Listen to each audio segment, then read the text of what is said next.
ဟုတ်ကဲ့ကျွန်တော်ဒေါက်တာပွန်ဆန်းနဲ့ကျွန်တော်အဖွဲ့ဝင်ဒေါက်တာတန်းစော်လွင်တို့နှစ်ယောက်ကတရုတ်ပြည်သူ့သမ္မတနိုင်ငံရှန်ဟိုင်းမြို့ကို CPC လို့ခေါ်တဲ့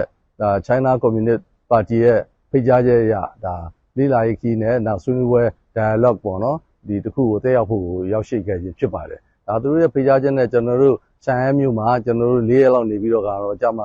ဒီကင်းပေါ့နော်ပေကျင်းမြို့ကိုကျွန်တော်ဆက်လက်ထွက်ခွာပြီးတော့အဲ့ဒီမှာဒီဆွေးနွေးပွဲတစ်ရက်နဲ့ forum တစ်ရက်ကိုကျွန်တော်တို့ကျင်းပပြီးတော့မှကြီးစဉ်ကိုပြီးဆုံးမှာဖြစ်ပါတယ်ဒါကတော့ဒီဆွေးနွေးပွဲကိ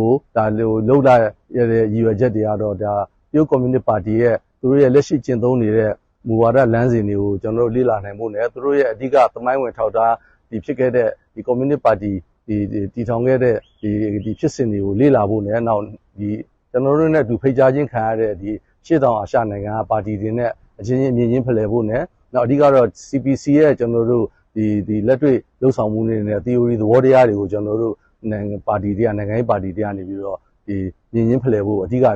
ကြပါတယ်နောက်တစ်ခုကတော့ပါတီတစ်ခုနဲ့တစ်ခုပေါ့နော်ကျွန်တော်တို့ဒီယုံကြည်မှုတည်ဆောက်တဲ့အခါမှာလည်းဒီနိုင်ငံခေါင်းဆောင်တွေရဲ့သွားခြင်းတဲ့မူဝါဒကြီးနည်းနည်းကျွန်တော်တို့ယုံကြည်မှုတွေတည်ဆောက်ဖို့ရှိတယ်နောက်တစ်ခါတော့အာရှဒီတိုက်ရဲ့ပေါင်းစည်းညီညွတ်မှု integration နဲ့နောက်တစ်ခါကျတော့ဖွံ့ဖြိုးတိုးတက်မှု development ပိုင်းကိုလည်းကျွန်တော်တို့ကနေပြီးတော့စုပေါင်းပြီးတော့လေ့လာဖြေရှာဖို့ရှိပါတယ်ဒါလေးတွေကိုကျွန်တော်တို့ကဒ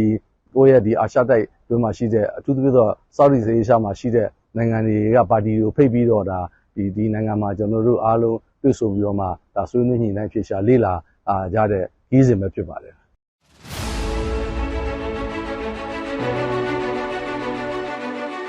ဟုတ်ကဲ့ကျွန်တော်တို့ဒီမေလ20ရက်နေ့ရောက်တဲ့ခါမှာလေသက်ဆိုင်ရာတာဝန်ရှိပုဂ္ဂိုလ်တွေကလှည့်လဲကျွန်တော်တို့ကြိုဆိုကြပါတယ်ကျွန်တော်တို့တက်ခုကံ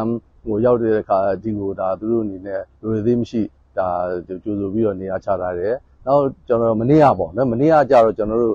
့လေ့လာရေးခီးစဉ်စတင်ပါလေ့လာခီးစဉ်မှာကျွန်တော်အနေနဲ့ကတော့အထူးဒီသဘောကျနှစ်ချိုက်တဲ့အတွေ့အကြုံတွေကသူတို့ရဲ့ community center တို့ civic center တို့ဆိုတဲ့ပြည်သူ့ဗဟိုပြုစင်တာလေးတွေပေါ့လေနေရာလေးတွေပေါ့နော်ပြည်သူလူထုအတွက်ကိုဒီတရုတ်ကွန်မြူနစ်ပါတီကနေပြီးတော့ဘယ်လိုသူတို့ဘဝရဲ့နေ့စဉ်ဘဝတွေနောက်ပါတီရဲ့ဖွံ့ဖြိုးအားကောင်းမောင်းတန်မှုကိုဘယ်လိုစီးရုံးဆောင်ရွက်တဲ့ကိစ္စလေးတွေသူတို့ရဲ့ social life မှာဘယ်လိုကျွန်တော်တို့တွေ့ကြုံရတဲ့ခက်ခဲတွေကိုပူးပေါင်းပြီးတော့ဖြည့်ရှင်းတဲ့ဆိုတဲ့အပိုင်းလေးတွေကိုအထူးသဖြင့်လေ့လာပါတယ်အဓိကတော့ကျွန်တော်တို့ဒီနေ့လာတဲ့တရုတ်ပြည်သူ့သမ္မတနိုင်ငံကိုလာတဲ့ကြီးစဉ်မှာလည်းတရုတ်ပြည်သူ့သမ္မတနိုင်ငံဒီကွန်မြူနစ်ပါတီကနေပြီးတော့ကျင့်သုံးနေတဲ့ကျွန်တော်တို့ဒီသူတို့ရဲ့ပြည်သူ့ဗဟိုပြုစီမံချက်ခေါ်မှာပေါ့လေပြည်သူ့ဗဟိုပြုစီမံချက်အင်္ဂလိပ်လိုတော့ the whole process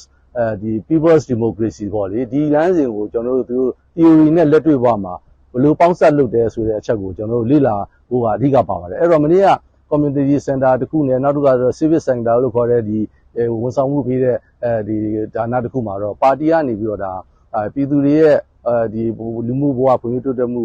နောက်ဆုံးဥပဒေပြုတဲ့ကဏ္ဍမှာတော့မှဘယ်လိုဒီစင်တာလေးတွေကနေပြီးတော့ပြည့်စက်ပါဝင်ပေါင်းစပ်ပြီးတော့ခုနသူတို့ပြောထားတဲ့ပြည်သူ့ဗဟိုပြုဒီ whole process ကြီးကိုဘယ်လိုအကောင့်တွေပေါ်တဲ့နေရာမှာပါဝင်အောင်မြောင်ဒီပူးပေါင်းဆောင်ရွက်နေတယ်ဆိုတဲ့အပိုင်းကိုလေ့လာခွင့်ရပါတယ်ဒါကတော့မနေ့ကကျွန်တော်တို့တွားရောက်တဲ့ဒီစင်တာတစ်ခုကနေရတဲ့အတွေ့အကြုံဖြစ်ပါတယ်ဒါတွေလည်းကျွန်တော်တို့ကောင်းတဲ့ချက်ကိုယ်နိုင်ငံကိုပြည်သူတွေနဲ့ပေါင်းစပ်ပြီးတော့ဗမာနိုင်ငံမှာကျွန်တော်တို့ဘယ်လိုပေါင်းစပ်ပြီးလုပ်ရင်ကောင်းမလဲဆိုတဲ့ဟာကိုလည်းကျွန်တော်တို့စဉ်းစားတွေးခေါ်ပြီးတော့ကျွန်တော်တို့ဆက်လက်ဆောင်ရွက်သွားမယ်ဆိုရင်နိုင်ငံဖွံ့ဖြိုးတိုးတက်မှုအများကြီးတိုးတက်မှုရမှာဖြစ်ပါတယ်ဒီနေ့ကတော့ကျွန်တော်တို့ကတော့တရုတ်ပြည်သူ့ကွန်မြူနစ်ပါတီရဲ့ပထမဆုံး congress ပေါ့လေသူတို့ခေါ်တော့ပထမဆုံး congress လွတ်တော်သဘောမျိုးပေါ့နော်တွေ့ဆုံဆွေးနွေးမှုအပိုင်းပါတီရဲ့တွေ့ဆုံဆွေးနွေးမှုလုပ်ခဲ့တဲ့နေရာလေးကိုကျွန်တော်တို့သွားလေ့လာခွင့်ရပါတယ်သူတို့ရဲ့တပ်ပုံမှတ်တမ်းတွေရဒီပြတိုက်မှာလည်းတေချာလေးပြထားတဲ့အခါမှာသူတို့လည်းဒီလွန်ခဲ့တဲ့နှစ်ပေါင်း100ကျော်တဲ့ဒီပါတီရဲ့ဒီတည်ထောင်မှုတွေပါတီရဲ့မူဝါဒလမ်းစဉ်တွေကိုမျိုးအခက်အခဲများစွာကြော်ဖြတ်ပြီးတော့မှဆောင်ရွက်ခဲ့ပြီးတော့မှဒီနေ့ဒီလိုဖွံ့ဖြိုးတိုးတက်နိုင်ငံတွေကိုဒီရုပ်ကွန်မြူနစ်ပါတီကနေဥဆောင်ပြီးတော့ဒီရှောင်းလန်းနေတဲ့ကိစ္စလည်းကျွန်တော်တို့ကောင်းတဲ့အတွေ့အကြုံတွေကိုအများကြီးရရှိခဲ့တာဖြစ်ပါတယ်ဒါကတော့ဒီနေ့ထိကျွန်တော်တို့ရရှိခဲ့တဲ့ကိစ္စတွေကိုကျွန်တော်တို့မျှဝေတင်ပြခြင်းဖြစ်ပါတယ်